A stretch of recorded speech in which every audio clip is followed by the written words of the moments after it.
This is one of the thousands of unregulated, unmonitored mines in the DRC. It's crawling with children, working like modern-day slaves. A 12-hour-long day of punishing work may earn them the equivalent of £1. Although one of the poorest countries on earth, DRC is rich in minerals. But a history of brutal colonial exploitation looks like being repeated now, in 2017. Much of it's mined by hand, with rudimentary tools in harsh, potentially hazardous conditions. And wretched whether or not, the rush is on for a mineral the DRC has in great abundance, cobalt, and it's fast becoming more precious than gold. It's a critical ingredient in lithium-ion batteries which power smartphones and laptops. An army of children are at the heart of the mining production. Wearing no shoes and in the most wretched conditions, Dorsan is ordered to retrieve the sack he's forgotten. There's an urgency now. The rains make this dangerous work even more risky, and Dorsan's told in no uncertain terms he risks a beating if he messes up again. Dorsan, with Richard beside him, have worked all day. They're 8 and 11 years old. Even this punishing work doesn't guarantee enough for food. Dorsan hasn't eaten for 2 days now. This is what helpless looks like, and he's one of the children making millions for multinational corporations in America and China whilst they suffer in squalor. For this, they'll get maybe 8 British pence a day.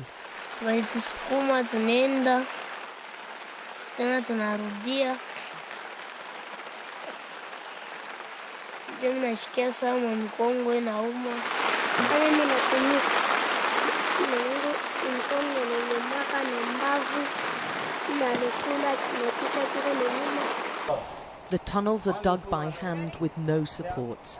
They frequently collapse, especially during rain.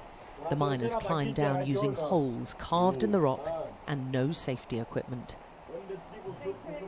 This most precious of minerals is often extracted and sorted by tiny hands. They don't wear gloves or masks, yet the World Health Organization says exposure to cobalt and breathing in its dust fumes can cause long-term health problems. We visited 5 different mines across the south of DRC and found all use child workers. Monica's the youngest worker in this group at just 4. But even those barely able to walk have lost their childhoods to mining. Natalie's 12 years old. My fingers hurt, she tells us. Miles away on a different site, Makumba Mateba shows us the cobalt tunnel he's dug with 3 of his friends. It's physically tough work. They removed all this rock by hand over nearly 4 months. It's incredibly insecure for them, although this is really rich in minerals and it's going down just 15 metres. There's no support bars, they have no protective masks or protective equipment at all. And right at the bottom I can see water. It's his village's water which Makumba's convinced has caused his health problems. After a lifetime of drinking it, he has a huge tumour on his throat. Quand on est en train de travailler à Kitowe, là on cultive les tomates, en train de cultiver, si j'ai soif, je pars puiser de l'eau. There are countless reports of other health problems from those living nearby and working on the mines. On trouve les infections, minimum infection, je les tourne onako.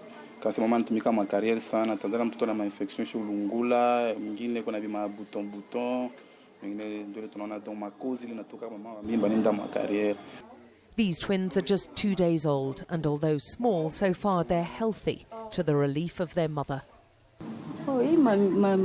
Minerais unaleta maproblem kama wewe mwanamke unaenda kutumika hapo. Inaleta maproblem difficulty kama una mimba. Bo shiba namke ni mama yangu kunetupeleka kukwesa mama yangu kunetupeleka tunaenda kutumika. But even if they stay healthy, the twins face a lifetime of hard labour as soon as they can walk. The children's cobalt is sold cheaply to mostly Chinese traders who we film secretly. They don't ask questions about where their cobalt comes from or who's worked to extract it. They just want the best price. The black part is cobalt. Even those who aren't Chinese, this trading market has Indian owners, told us they sell onto the dominant Chinese exporter of cobalt, CDM. The cobalt first mined here is then sold again to the Chinese parent company, which then supplies some of the world's biggest battery makers. And those batteries, with ingredients which originated in DRC, end up in, for instance, smartphones. It's an intricate supply chain which allows easy deniability for the multinationals making huge profits. An investigation last year by Amnesty found similar human rights abuses. Nothing appears to have changed.